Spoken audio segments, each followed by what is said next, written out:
Good morning. Welcome back to Planet Doug Behind the Scenes for Sunday, December 4th. It's about 10 o'clock in the morning.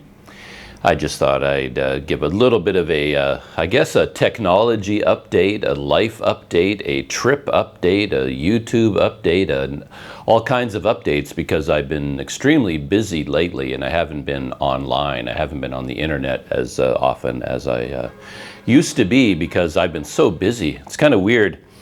I'm a big fan of to-do lists, and I start every day with a long to-do list of all the things I'm going to get done. And yet I'm busy all day long, it seems, and then by the end of the day, I think I'm going to have the satisfaction of ticking off a whole bunch of items on my to-do list. And yet when I look at it, it's exactly the same as when I started. I haven't actually done anything that is on my list. And I've developed this theory that to-do lists and items on your to-do lists are kind of like life forms. They reproduce on their own. So I set off in the morning to do something, to get something done that's on my list. And while I'm trying to do that thing, it reminds me of other things I need to do. And then I go off on these tangents, on these other errand journeys, and I do all these other things that weren't even on my list. And I do all those things, and I never actually accomplished the one thing that was on my list. So yeah, to-do items just sort of reproduce on their own. And you start the day with 5 things on your to-do list, and by the time the day is over, your list has expanded to 15 items, and you haven't really done any of them. So that's sort of how my life has been going. I'm still here at the Kojoy Hotel. Kind of a funny thing this morning, the last couple of days actually, some new people have been moving into the Kojoy. You know, it's been progressing quite a bit. They're really working on the lobby. They've put up all new signs on the outside, put fancy new doors in the lobby, like sliding doors with motion sensors so they can air condition the lobby. So they're getting, every day closer and closer to the final vision of the new Kojoy Hotel. They're even putting up Christmas decorations down in the lobby, so putting up Christmas trees and Christmas lights. Yeah, so it's kind of interesting. And I see more and more people walking down the street, and they notice the hotel now. Because in the past, for some reason, I'd see people walk by, they didn't even know there was a hotel there, but somehow the new look of the place is drawing people's eyes. And I see people walking down the street, and they kind of, it's like, oh, what's that? And say, oh, it's a hotel. Like, they didn't even know there was a hotel there. And the Kojoy has a very good location for visitors in particular because of its location right in Chinatown, very close to Masjid Jamek MRT, LRT station, Pasar Seni MRT and LRT station. It's a very convenient place for a visitor to base themselves here. So I think a lot of people kind of see the new Kojoy and they're like, oh, what is this? And then they come in. And there have been more people staying here, is what I'm getting at. So up here on the 6th floor, the last 2 or 3 days, the rooms have been occupied. Most of the time I've been here all by myself, which I like. It's nice to be on your own, just to have an entire floor of a hotel all to yourself. It's kind of nice. But new people have been moving in, and the thing is, most of these people seem to be smokers. And I have an odd relationship with smoking in general. I don't smoke. I've never smoked. And I don't mind being around smokers. Like if I'm having coffee with someone, having lunch with someone, whatever, and they want to have a cigarette, go ahead, have a cigarette. It doesn't bother me. But when I'm in a hotel room and someone is smoking outside my room and just a little bit of that smoke seeps in under the door or through the windows, then it has like a profound effect on me. It's like if someone is standing right beside me and smoking, the smoke doesn't really affect me. But when it seeps into my hotel room, like a much smaller amount of smoke in the air, for some reason it triggers my whole body. My throat gets sore, my eyes become sore and irritated. My eyes go red.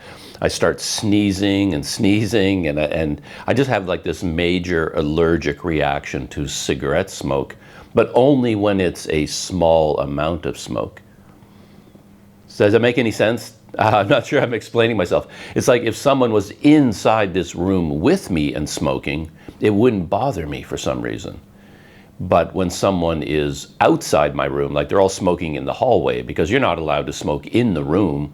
So all these people, they smoke in the hallway, or they go up to the roof and they smoke on the roof. And somehow the smoke from the roof makes its way down into my room. And that little bit of smoke has a huge effect on my body. Like I react really strongly to it. It's kind of weird.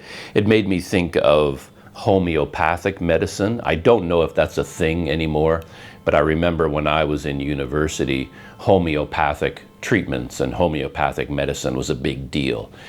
And the theory with that type of medicine seems to be that you take, like whatever the active ingredient is in a certain amount of medicine, you reduce the amount to almost nothing.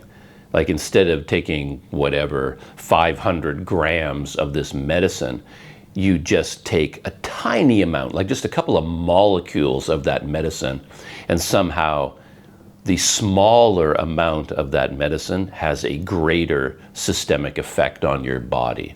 I could be completely wrong about this, but this is my memory of what homeopathic medicine was all about, the theory behind homeopathic treatments, that smaller amounts of a medicine actually have a larger effect.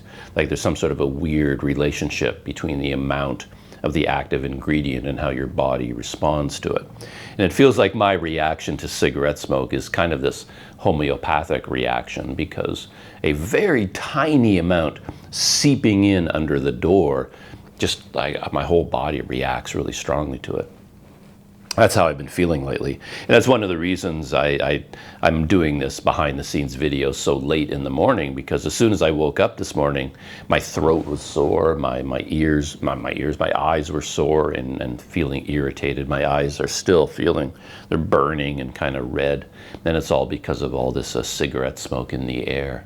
And yet it's a small amount of cigarette smoke. Yeah, kind of weird. Trip update, and I guess that's the most important thing. I'm still planning to go on this trip, and the trip, in case you missed it, is to get on my bicycle, my touring bike, with all of my luggage. I have a touring bike here. It's kind of a hybrid mountain bike, touring bike with pannier bags, and I have a trailer. And I put all of my gear in there. I have camping equipment and cooking equipment. And now, of course, I have all of my camera equipment. And the plan is to get on the bike fully loaded with all of my possessions, basically. Get on the bike and ride from here to Malacca. And the plan is to leave Kuala Lumpur next Sunday morning. I think that's December 11th. So leaving Kuala Lumpur on December 11th, getting on my bike and riding to Malacca. And I'll probably take 2 or 3 days for that trip. You could do it in 2 days easily. A fast cyclist could get to Malacca in 1 day. It isn't actually that far away, but I'm going to take 2 or 3 days to do it. In the very first day, I probably only go to Klang. So I'm going to ride from Kuala Lumpur to Klang on Sunday, December 11th, spend the night in Klang, and then leave from there and continue down the coast. I may spend a second night in Port Francis Port Dickson. Port Dickson, from there you can catch boats across to Sumatra. And my plan is to take the boat from Malacca, but I thought since I'm passing through Port Dickson, I might as well check the place out, take a look at it, maybe go down to the docks, find out about the boats that go from Port Dickson to Dumai in Sumatra. So I might spend a second night in Port Dickson, and then from there I'll ride my bike along the coast as much as possible from Port Dickson to Malacca. So I'll get there. I don't know, December 14th or something like that, spend 2 or 3 days in Malacca getting organized, and then get on a boat from Malacca to Dumai in Sumatra.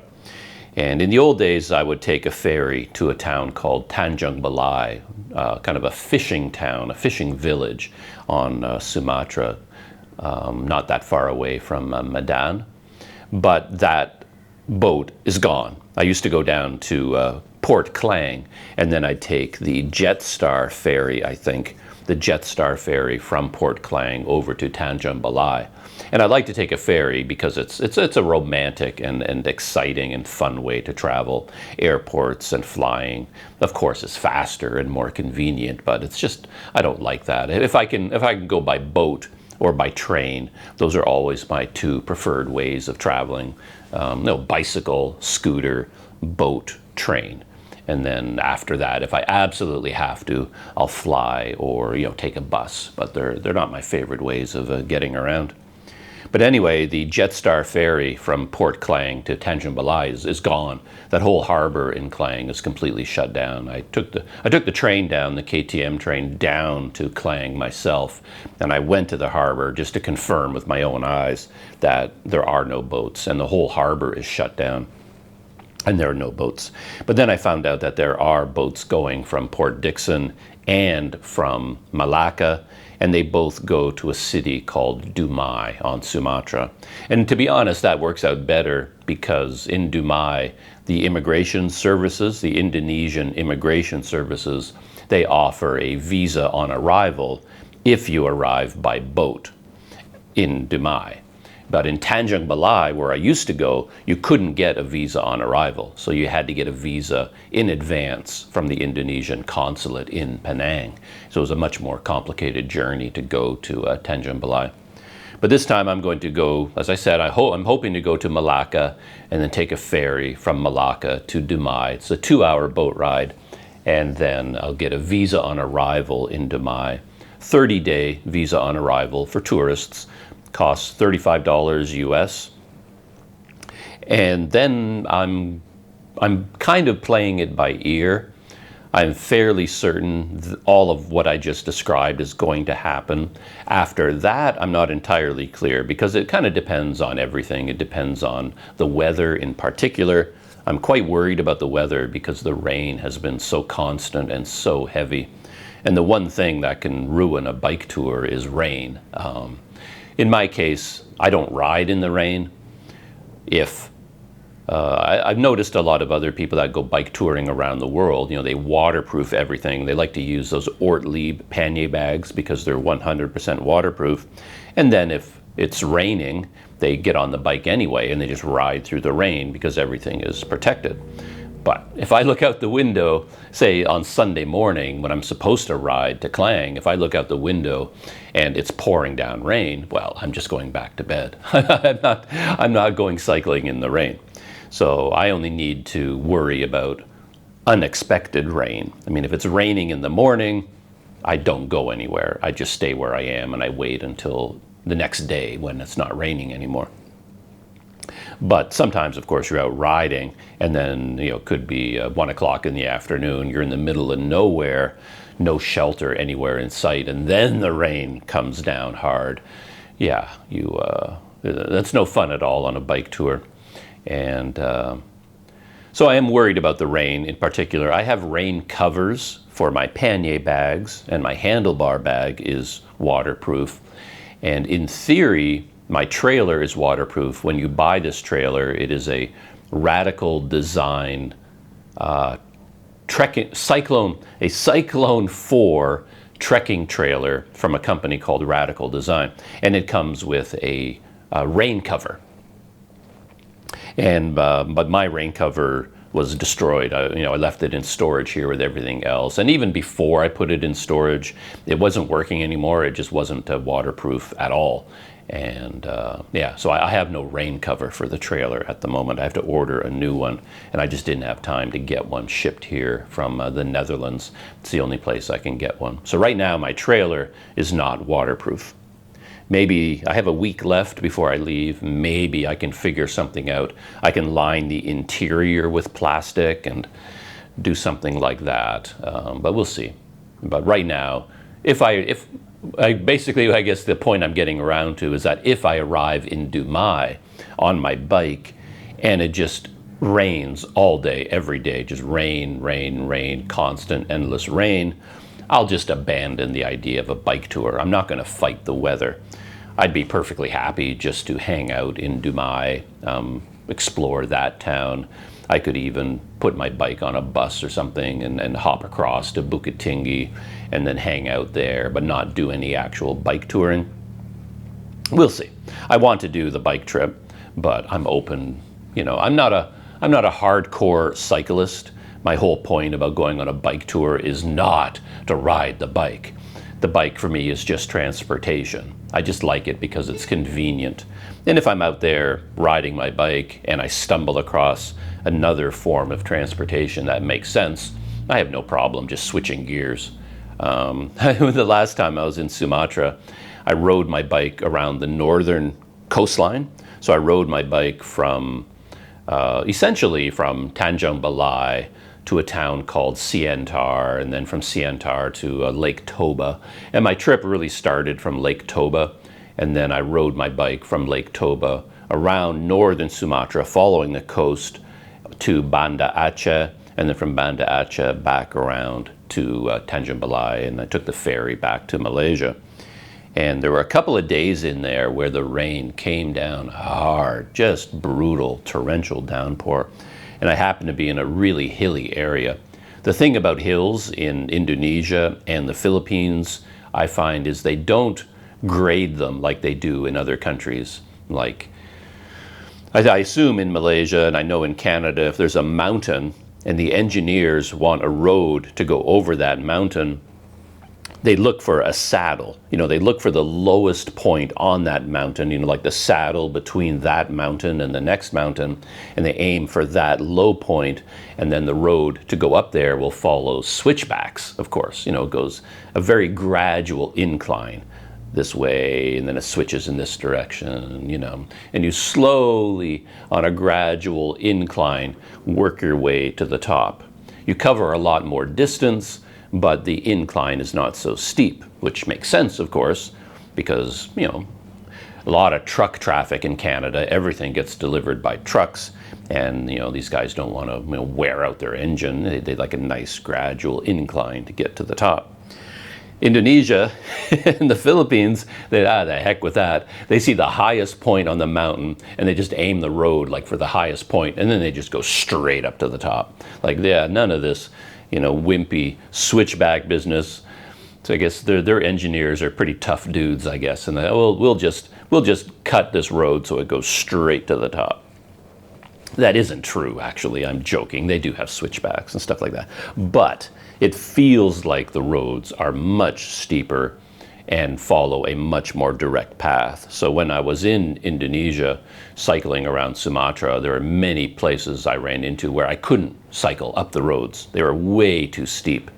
Physically, I could almost do it, but then I found I was putting so much pressure on the pedals, I was worried that I was going to snap the chain, like basically break the bike, because I had to use all of my weight and all of my strength to turn the pedals to climb uphill. And it really felt like I was just going to break the chain. And in those situations, you stretch the chain, and then the chain has to be replaced. So, and then on this particular day, I was talking about, you know, pouring down rain, steep hills. It was absolutely miserable. And then a truck went by, you know, local truck. And then the driver of the truck, he just pulled over to the side of the road because he saw me struggling to get up that hill in the pouring rain. Then he pulled his truck over. It was a big truck. And then, you know, he kind of rolled down the window and says, "Hey, you know, do you want a ride?" And I was like, "Yes, I would love a ride." And we just threw my bike in the back of his truck with all my gear. And then he just, you know, I went by truck through this, you know, steep, winding, mountainous area through the rain, because riding would have been such a miserable experience. I was more than happy to take him up on his offer of a truck lift in his truck. And that turned out to be a great experience too. I mean, you're sort of looking for new experiences when you go on trips like that. So I'm not such a hardcore cyclist that I have to ride every kilometer. If I get a chance to sit in the cab of a truck and have that experience of riding around in a truck, in Sumatra, I'll take that experience as well. So when I do finally get across to Sumatra, hopefully with my bike, and I arrive in Dumai, if the conditions are right, then my plan is to get on the bike and ride from Dumai to a town called Bukittinggi, because all the mountains are on the other side of Sumatra. That's the more scenic area. On the Dumai side, it's all relatively flat and very urban and very developed, and I want to go to the more mountainous side, so the mountainous coast, where nicer scenery and there's more history there and it's more interesting.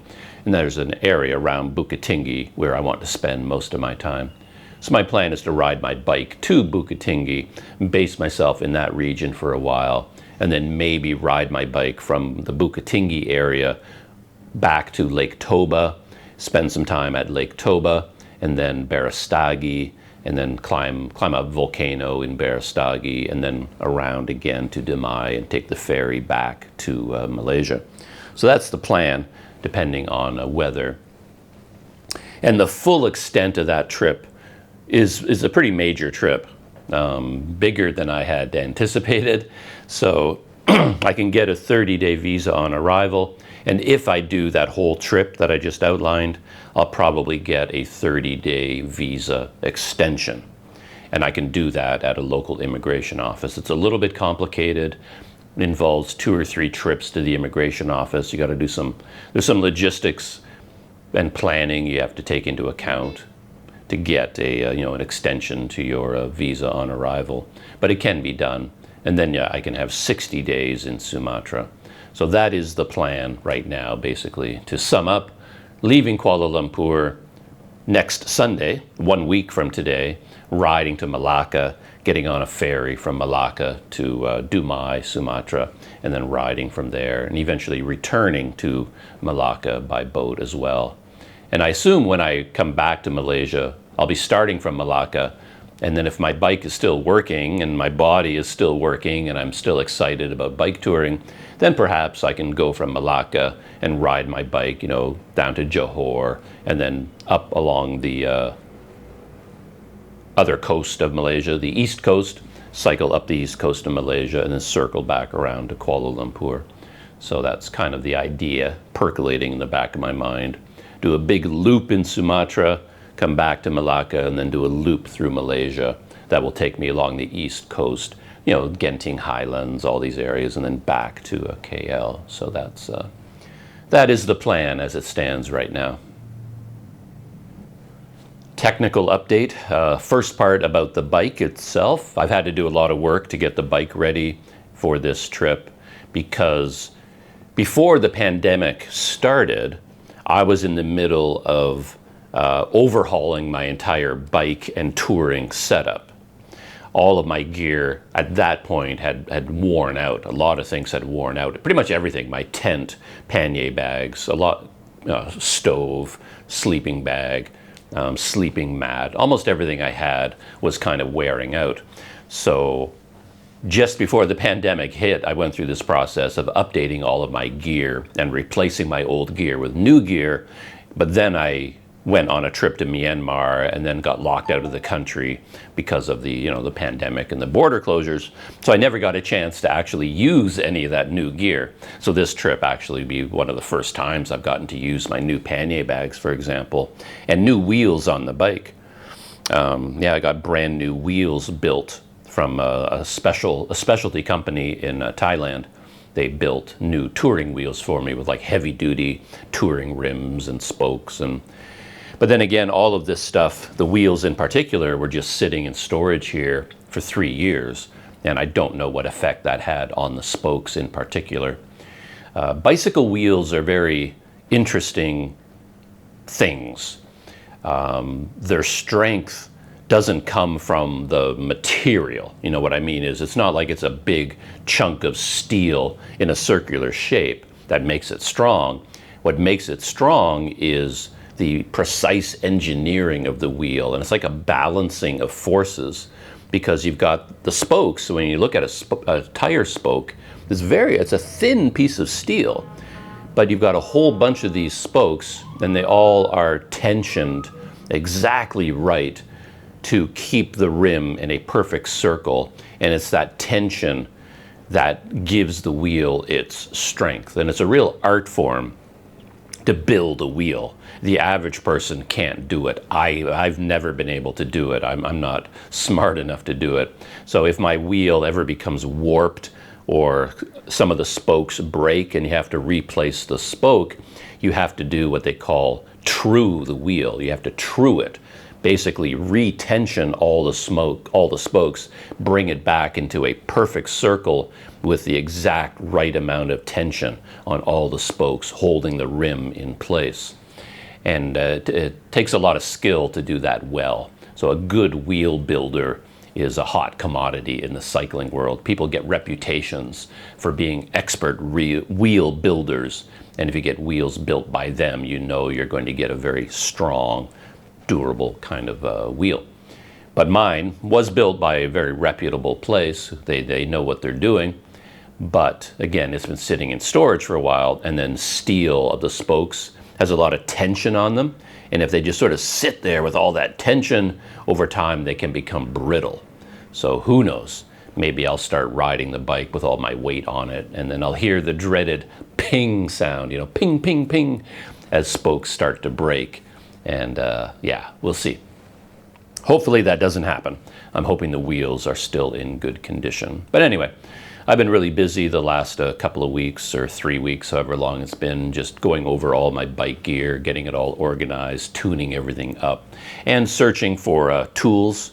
One thing I did last time when I was here is I put fenders on the bike. I'd never had fenders before. Fenders protect you from water, the wheels, like if it's raining or you go through puddles, the wheels throw water and mud up into the air. And if you don't have fenders, of course, you get covered and your bike gets covered in mud and water. I've never liked fenders, and I usually don't ride in the rain, so it's not a big deal for me. But I thought, okay, let's put fenders on the bike, and I went out in KL looking for fenders, and I couldn't find good ones anywhere. Malaysia is not known for bike touring, so I find it's very difficult to get touring equipment here, and fenders are kind of known as something you put on a touring bike. Anyway, all I could find were some very cheap consumer brand fenders. They weren't really designed for my kind of bike, but they fit, so I got them put on. But I never actually gone riding with those fenders since I came back this time. And I found out that the way they're mounted, they're adjustable, and they have these rods that stick out with these bolts that you can slide up and down, to put them in the right position. But the rods stick out from the wheel, and I found as I was pedaling, the toes of my sandals would hit these rods because they're sticking out too far, they're too long. So I have to cut those off. So I went out and I bought a hacksaw blade. I have a funny history with hacksaws because I always seem to need to cut steel. Like, it just happens all the time. Well, not all the time, but it happens frequently. But a hacksaw is not something you would normally carry around with you everywhere you go. So I find over and over again, I go to hardware stores and I'll buy a hacksaw because I have a piece of steel that I need to cut. And then once I've done cutting that piece of steel, I've got this hacksaw, and then I just sort of leave it behind because I'm not going to carry a big saw around with me. It's something you have in your home tool kit. It's not something you carry around in a backpack. So, let me get out my hacksaw, so I can cut through some pipe for you. But then I developed this, I figured out that I don't even need a whole hacksaw. All I really need is the blade. So I'll just buy one hacksaw blade. I don't even buy the handle, and then I'll take a rag of some kind, just wrap it around the end to make sort of a, makeshift handle. I can hold on to it, and then I just cut through whatever it is I need to cut through, and then, I leave my hacksaw blade behind. So there's my latest hacksaw blade, and I'm busy cutting through the steel of this fender. Man, that fender steel, I said it was a cheap commercial fender, but those rods, man, that's powerful steel. Usually when you use a hacksaw against steel, you can feel the teeth cut into the steel. It's like you're like, you can feel it dig into the steel and cutting through it. On this steel, I guess it's a hardened steel of some kind. It was like, it was not getting a grip at all. I'm like, it was just sliding up and down on this pole. The teeth would not cut into that steel. It was so hard. So it's taking me a long time to do it. I have to be very careful. I sort of have to put the blade on one spot on this steel rod and just slowly move it back and forth just to cut in a little bit of a groove. And once I've got the tiniest bit of a groove started, then I can kind of move faster and add more pressure, because you need that groove to hold the hacksaw blade in place, because you don't want it sliding all over the place, because then you're not making any progress. But anyway, it's taking me a long time to cut through that steel, but I'm getting there slowly but surely. And a lot of the other adapting that I've had to do is related with shooting video, because I've never done that before in the past either. And now I'm figuring out ways to mount a GoPro and mount my 360 camera on the bike. And that involves all kinds of clamps and U-bolts and different things so you can mount cameras. And these tools, or these bolts, don't match any of my tools. I mean, I have my bike toolkit, which I need, you have basically Allen wrenches. Almost everything on the bike is held in place by an Allen bolt. So all you need really is a simple set of Allen wrenches, and you can adjust everything on your bike. But as soon as you start adding all these camera mounts and all these adapters, suddenly you've got these bolts everywhere, like normal bolts, and now you need wrenches. So I've been out shopping for various sizes of wrenches. But unfortunately, every bolt that I've added to my bike is a different size. So by the time you're done, you need an 8mm, a 9mm, a 10mm, an 11mm, and a 12. You need a whole range of I've got 3 of them now that I've ended up with, 3 of these wrenches, open-end wrenches. And now, I mean, they just start to get heavy, and I need 2 more to cover everything on my bike. But there's just no way that I can't carry a full set of wrenches. It's not like I'm building cars and out in the garage. So it just starts to get way too heavy. And I had all my usual fun shopping for these wrenches. You know how it always works that way for me. I go into a hardware store. I need a 12mm wrench. And they will have every wrench in the universe except the 12mm.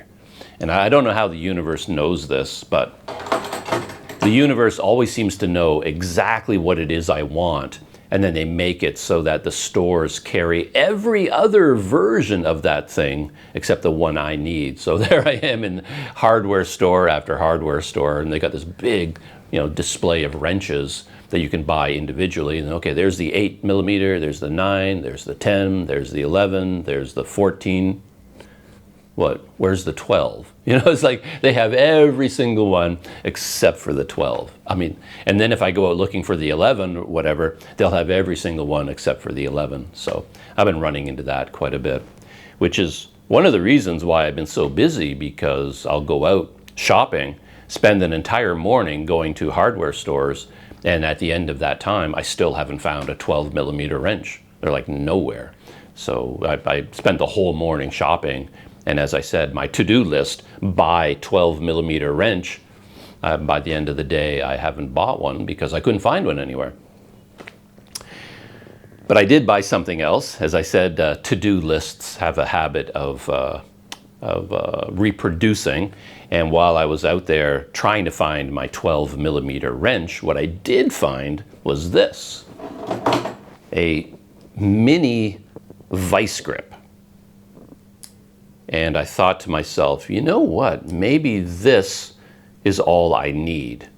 Like, instead of getting wrenches, one individual wrench for every bolt, maybe if I get this vice grip, a mini one, so it's not so heavy, maybe I can use this on all of my bolts, and I have a vice grip tool at the same time. So I ended up buying one of these. It was like 110 ringgit. This is from the original vice grip company. I think it is anyway. I think the original vice grip was made by a company called Irwin, I think.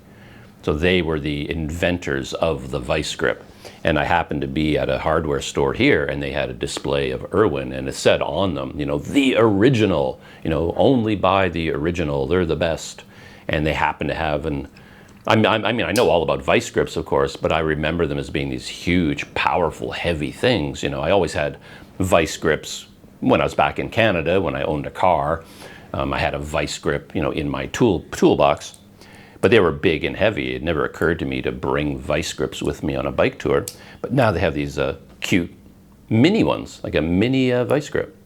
So these are a little bit of a problem, though, when you use them on bolts, because they're so powerful that you can damage the bolt. You know, you like clamp it down and then you turn the bolt, and these teeth can actually tear up the softer metal of the bolt sometimes, and you've got a bolt that's nice and square, and then you go after it with a vice grip, and by the time you're done, you've rounded the bolt.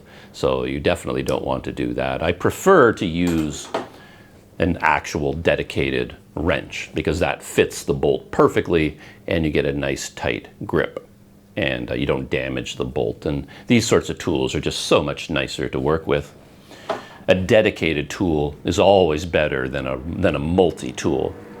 And I know there are adjustable wrenches, and I've been keeping my eyes open for a good adjustable wrench, but in my experience, adjustable wrenches are hopeless. They're too loose. They've got that weird wheel that you use to make the jaws bigger or smaller, but there's so much flex in that wheel, and then the jaws themselves move a lot, so it's impossible to get them tight enough on the bolt. They're always loose. I hate using them, but the main problem with them is they're too thick. I haven't found a mini adjustable wrench. They're all too big and too thick, because on a bike you don't have a lot of room. That's why these are good as well, because they're very thin. The spaces on a bike are very, very narrow, and you need a thin wrench to get in there to get at the bolt and be able to turn it. And if you've got a big, thick, adjustable wrench, it won't fit into the gap. You know, it won't fit into the space where the bolt is. And that's kind of the case with this one, but it's much thinner than any of the adjustable wrenches that I saw. So this vice grip, you know, might be able to work. So I'm thinking that these wrenches are not going to go into my toolkit. I'm going to put the vice grip into my toolkit instead, and that you know, that could get the job done. So those have been some of my bike adventures, looking for the proper tools, and I'm slowly making progress there.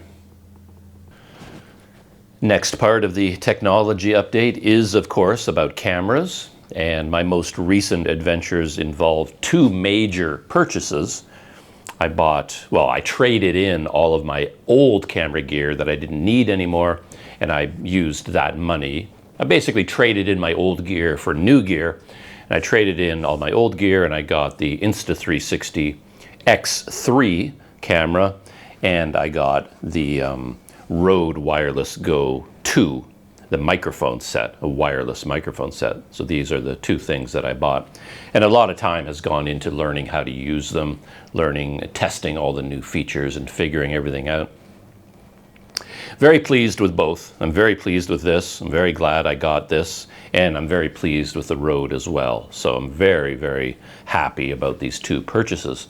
But I did come across one interesting thing about both of them. It sort of ties in with some thoughts I've had about technology over the years, and that is when you're thinking about buying something, you go onto YouTube and you watch all the YouTube reviews about this camera, about these microphones, and I find that there is a tendency on YouTube and on, you know, articles online in general for the people to praise the product.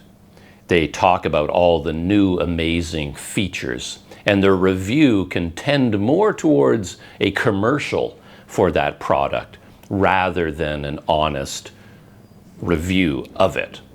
And I got caught out by two things in particular, and I blame these reviewers for basically not explaining how these features actually work. I mean, the main reason I bought the X3 is for the big LCD screen on the front. And that is true. So that's the main reason I bought it, and it's a huge advantage, and it makes it a much better camera than the X2. So I'm very happy with the purchase. However, when I was going over the reviews, I heard about other features, like new features, and I thought, wow, that feature, that is really cool. That makes it even more of a no-brainer to buy the X3.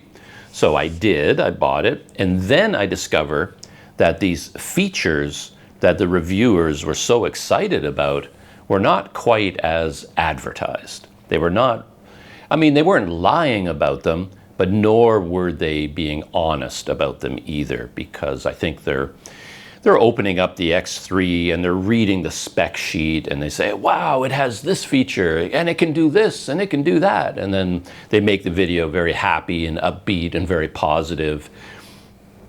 But they don't really dive into the nitty-gritty of how you would use that feature. So, for example, I'll try to keep this short. The X3 has a feature called Me Mode, and I thought Me Mode would be very, very useful. The idea basically is that you can use it as a 360 camera, which means that the selfie stick is invisible. So in Me Mode, it's shooting 360 video, and the software makes the selfie stick invisible. You don't see it anymore, so it's like the camera is floating in mid-air. And in Me Mode, the camera automatically tracks you, a human being, as the main subject. So it's designed for vlogging. So basically you can take this X3 camera, walk around with it, hold it anywhere you want, and the camera will automatically make the stick invisible and track you. So you are always in the middle of the frame, no matter where you go. And I thought, wow, that is a very useful feature. I'm excited about Me Mode. And then I bought the camera and I thought, wow, this is gonna be amazing. You know, I can use it as a vlogging camera all the time, and it'll be so easy and it'll be so fast. But hold on a second, there's a catch. And I don't think any of the reviewers mentioned the catch. And the catch is that even though it automatically tracked me, and even though the selfie stick is invisible, the final video that you get on the memory card is still technically 360 video. I thought you got 2D video. Like, I thought it was just like a GoPro, that when you went into Me Mode and you did a bunch of filming, basically you've got a video file and you can just stick it into your editing program and you're done. But no, that's not true. Even in Me Mode, you get 360 video, which means all of the Me Mode video has to be imported into the Insta360 app, processed, and turned into regular flat video. You basically still have to edit it inside the Insta360 app and then export it and save it as regular 2D flat video, which means you're not saving any time. Like, I thought it was a huge time saver because you don't have to do any reframing, you don't have to do anything. You just turn on Me Mode, you go on, walk around, film everything, and boom, you're done. But no, when you're done, you still have to take all of that video, bring all of it into Insta360 and export it, and that takes a long, long time to do. Exporting and changing the video from 360 video to regular 2D flat video, that's a long process. You do it on your phone or on your laptop. But I think in this case, you have to do it on your phone because it uses the phone's gyroscope, maybe. I'm not entirely sure about that, but it's a long time. So essentially, it is of no use to me. The feature, Me Mode, that I thought would save me so much time will save me no time at all. So for me, it is a useless feature. But I didn't know that from the reviews. Nobody talked about how in Me Mode, you still had to edit the video inside the Insta360 app. They conveniently left out that little detail. And it turns out that with the Rode Wireless Go, I ran into exactly the same situation because, I mean, the main reason I bought the Rode Wireless Go is, of course, that it has 2 microphones. So 2 microphones, both of them connected to one transmitter. That is the headline feature. That's why I bought it. works beautifully, no complaints at all about that. But when I was watching all the reviews, they were trumpeting this new feature where the microphone records a backup audio track. So normally what happens, stick with me here, normally what happens is you've got the microphone here and this receiver is mounted on your camera, and this is the microphone. It transmits the audio to the receiver transmits it to the camera through a cord, and then the camera saves the video and the audio. So, the microphone is here, but the audio is being recorded on the camera. But with the Rode Wireless Go 2, it now records audio in the microphone itself. It has its own memory built into it. So you're essentially saving audio in two places. You're saving audio in the camera on the memory card, and you're saving audio in the microphone itself. And that's kind of a backup. So you've got, if something goes wrong with the audio, like the wireless signal drops out or something, no big deal, because you've got audio saved as a backup on the microphone itself. It doesn't even have to be transmitted. It's being saved right in the unit, which I don't really need, to be honest. I don't really need backups of anything. For me, if the audio screws up, I lose a second or two of audio. I don't know, I just don't use that piece of video. It's not that big a deal to me. However, using this feature, I thought I could use this as a standalone recorder. Like, I don't need a camera, I don't need a receiver, I don't need anything. All I need to do is bring this around with me. And if you want to record some audio, you just turn it on and record audio and save it on here. Because it has a microphone and a recorder all built into one. I thought, man, that could be really handy, really, really useful. However, what they failed to explain clearly, at least I didn't understand it, is that yes, it records a backup of audio, but it does not record separate audio files. I thought that every time I recorded like a video clip, like I go out during the day, I might shoot 30, 40, or 50 separate video clips. I thought I would be getting 30, 40, or 50 separate audio tracks saved on the Rode, and like one audio file to match each video file. You know what I mean? But it doesn't work that way. It saves everything all the time in one giant file. So basically the way it works is when you turn this on, the second you turn it on, it automatically starts to record and save audio. And it continues to save audio until you turn it off.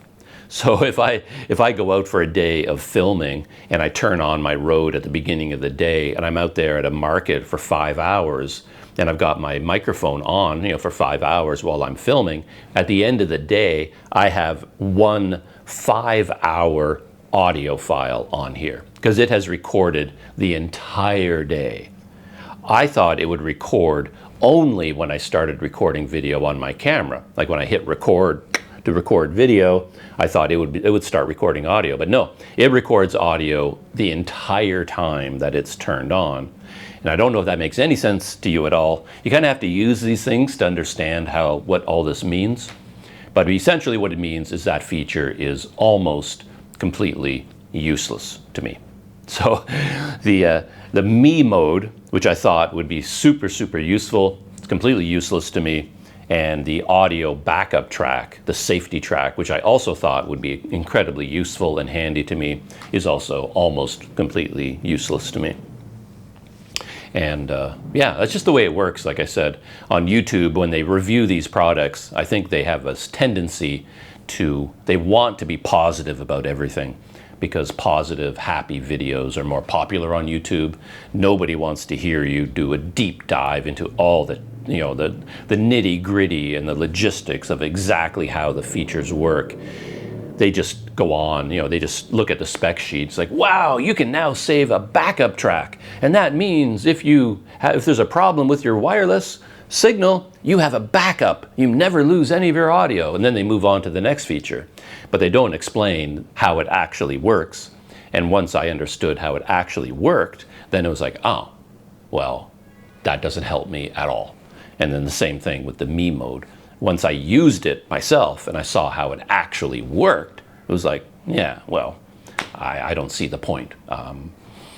It doesn't help me in any way. It doesn't really save me any time. So there's no point using me mode now that I understand how it works. So yeah, so that is my camera technology update. I was also thinking I would do a pop culture update. Talk about the World Cup, about some of the TV shows I've been watching, the movies I've been watching, all that kind of thing. And I really would like to talk about all that stuff. I have a lot of thoughts, a lot of ideas, but I'm so busy. I have a lot of things to do today. So I think I'm going to set aside the pop culture update for now and move on, get started with the rest of my day. I'll leave it there with the trip update. As I said, 1 week from now, assuming I don't change my mind and assuming all goes well, I'll be on a bike riding to Klang, spend 1 night in Klang, then ride to Port Dickson, spend a night there, then ride to Malacca, spend a few nights there, and then get on the ferry to Sumatra for 1 or 2 months. That's the plan right now. And because of that, I'm busy working on the bike, getting everything ready, getting everything organized, getting the right tools, getting all the spare parts, working on my camping equipment. I suppose I could say something as a quick aside about the camping equipment, because I like to carry camping equipment with me. You know, a tent, sleeping pad, sleeping bag, sleeping sheet, stove, fuel for the stove, things like that, like a full set of camping gear. But I don't really want to sleep in the tent at night if I can help it. I usually end up carrying all this stuff around and using it inside hotel rooms more than outside. I call it urban camping. Because quite often, yeah, in a lot of these countries, in the Philippines, I had all this camping equipment with me when I was cycling. And I almost never used it because it's really hard to camp. There's no space, there's no room. You know, you go cycling across Canada, yeah, I camped every single night because it's a big country with lots of empty space. And I could, you know, get off the highway, get off the road and roll my bike along some sort of a trail, find a clearing in the woods and set up my tent there and spend the night. But you're in the middle of the Philippines or Ethiopia or Guinea or Cambodia, Philippines, you know, any of the places I've been cycling, you can't find empty space, almost nowhere. There are people everywhere. There are villages everywhere. The entire landscape is covered in farms and villages and cities. There are people everywhere. And the few times when you're kind of in a wilderness area, it tends to be in the mountains. Like in Taiwan, when I was traveling a lot in Taiwan, you get up into the mountains and suddenly there's no people anywhere. And I think, wow, I could camp here. But you will never find a flat piece of ground because the road has been cut into the side of the mountain, which goes straight up like that. And then there's no flat land anywhere where you can put up a tent. So I bring all this camping gear, but it doesn't make a lot of sense much of the time to do any camping, because you can't find any space, basically. And if you do find a little spot where you can put your tent, you're usually such a huge attraction for the local people that all the people, you know, and children in particular, all come running and crowd around your tent. And then you have, you know, 100 people there with you all the time. And if you're by yourself, that makes it awkward because you might need to go out in search of food or water or you know, the calls of nature. You might need a bathroom, but now you can't really leave your tent because all your valuables are there and you've got 100 people standing around. You can't really just leave everything for an hour or two to go do stuff and then come back because, you know, someone could steal everything. So you're kind of trapped. As soon as you put up your tent, you're stuck there. You can't really leave it anymore. Plus, when you're cycling, you're tired, you're hot, you're sweaty, you need food right away, and camping is very, very difficult. And then since I'm going to be shooting video, it's going to be making it even more difficult. How in the world do you go cycling for an entire day, shoot video for the whole day, and then set up a tent at night, sleep in the tent?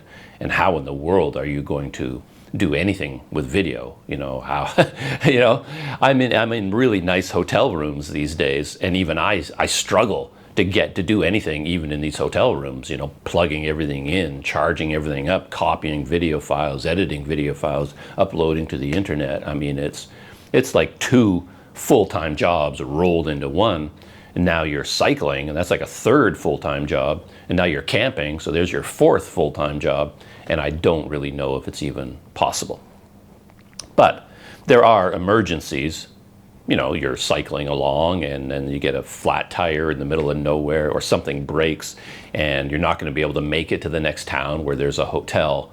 So yeah, you got to camp overnight at the side of the road because you can't go any farther, or you're in a really beautiful area, like a beautiful coastline, and there is some open beach, and it's just such a great area and you want to spend the night there. Okay, you have a tent and you can camp if you want to.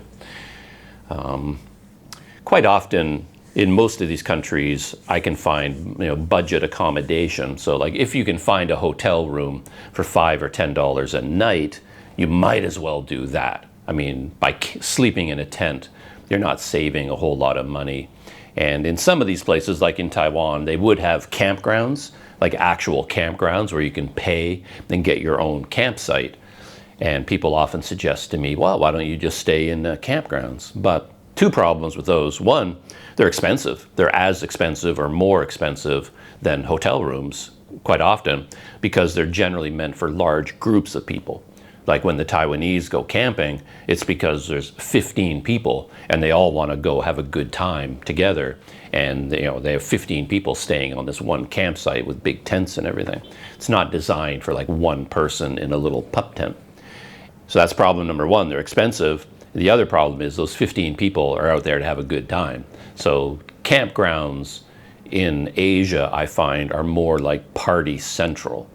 In Canada, a campsite, like an organized campground, they make an effort to take the campsites and kind of spread them out a little bit. And the whole idea is to, you know, build a little fire, and you sit around the fire at night and enjoy the, you know, the campfire and the stars and things like that, and everything's very quiet. But I find a few times I've stayed in official campgrounds anywhere in Southeast Asia, I mean, it's like being at a disco. I mean, it's full-on nightclub atmosphere. Everybody's there to have fun and play music and drink and hang out with their friends. So if you show up as a cyclist and you're exhausted and all you want to do is sleep, you're not going to get any sleep in any of these campgrounds as a rule. So official campgrounds aren't of much use to me. However, I am planning to bring a full set of camping equipment with me. As I said, it comes in handy very often inside hotel rooms. You know, like even my camp stove. Maybe I'm not camping out and cooking around, you know, my tent, but if you're in some kind of an old ramshackle hotel, you can kind of pop outside and set up your stove, and you can do some cooking, you know, even when you're staying inside a hotel. So I like to bring it all with me anyway, and that has meant a lot of other work. I've been working, fixing up my camera gear, fixing up my bike gear, but I've also been fixing up all of my camping gear as well. So I've been, yeah, quite busy lately. So that's it. Life and technology update, trip, life and technology update, and a pop culture update. We'll save that for another day. All right, that's it. Time to start my day, and I'll see you in the next video. And I mean, if you happen to be in Malacca, you happen to be in places like that, and you have, you know, want to reach out and get in touch, yeah, I'm heading to Malacca. I'll see you there.